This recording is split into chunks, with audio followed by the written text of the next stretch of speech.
नेता सुभाषनी अली हमारे साथ मौजूद हैं। मैम, आपने कहा कि जो वन नेशन वन इलेक्शन है वो ठीक नहीं है देश के लिए। क्या कहना चाहेंगे? देखिए, बहुत से लोग कहते हैं इससे खर्चा बहुत बच जाएगा, लेकिन सवाल खर्चे का नहीं, सवाल है कि हमारा जो कॉन्स्टिट्यूशन है, हमारी जो जमहूरियत है, उसके लिए ये सही रहेगा कि नहीं।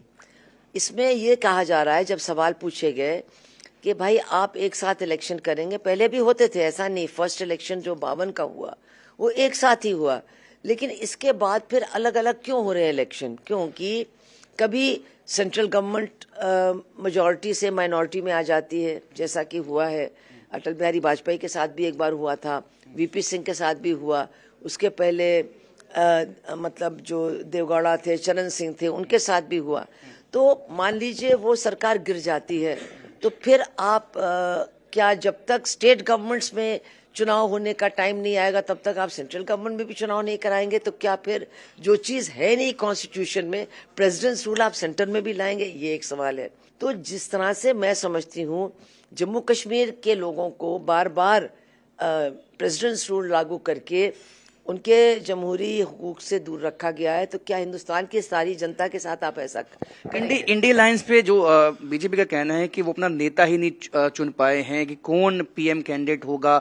क्या भविष्य क्या देखते हैं इंडी लाइंस? देखिए, पीएम कैंडिडेट तय करना खैर बीजेपी का काम नहीं है, ये तो इंडिया के लोगों का काम है, और वो इसको डेमोक्रेटिकली करेंगे। पहले चुनाव तो जीते, चुनाव में देखें किसके सबसे ज्यादा सीटें आई हैं, उसके बाद फैसला करें कि जिसके सबसे ज्यादा सीटें आई हैं वो लोग अपना बैठ करके तय करेंगे कि प्रधानमंत्री का कैंडिडेट कौन होगा। इससे पहले भी हुआ है, आगे भी होगा। मैं ये कह रही हूँ कि ये तो वो जो इंडिया के खिलाफ बार बार कह रहे हैं कि ये टूट रहे हैं, आपस में लड़ रहे हैं, इनका कोई नेता नहीं है, इससे एक बात जो निकल करके आती है कि उनको इंडिया से घबराहट है, वो इंडिया के बनने से परेशान है, और उनकी परेशानी जायज भी है, क्योंकि उनको पिछले इलेक्शन में भी 2019 में भी 36% वोट मिला था।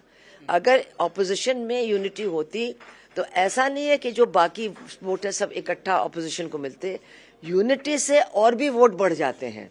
एक तरफ तो सरकार कहती है कि यहाँ हालात बहुत अच्छे हैं, लोग बहुत खुश हैं, और 370 के हटने से यहाँ आतंकवाद भी खत्म हो गया है, अमन है, तो फिर इलेक्शन क्यों नहीं करा रहे हैं? तो ये तो सरकार को जवाब देना चाहिए। हम तो कह रहे हैं इलेक्शन होना चाहिए।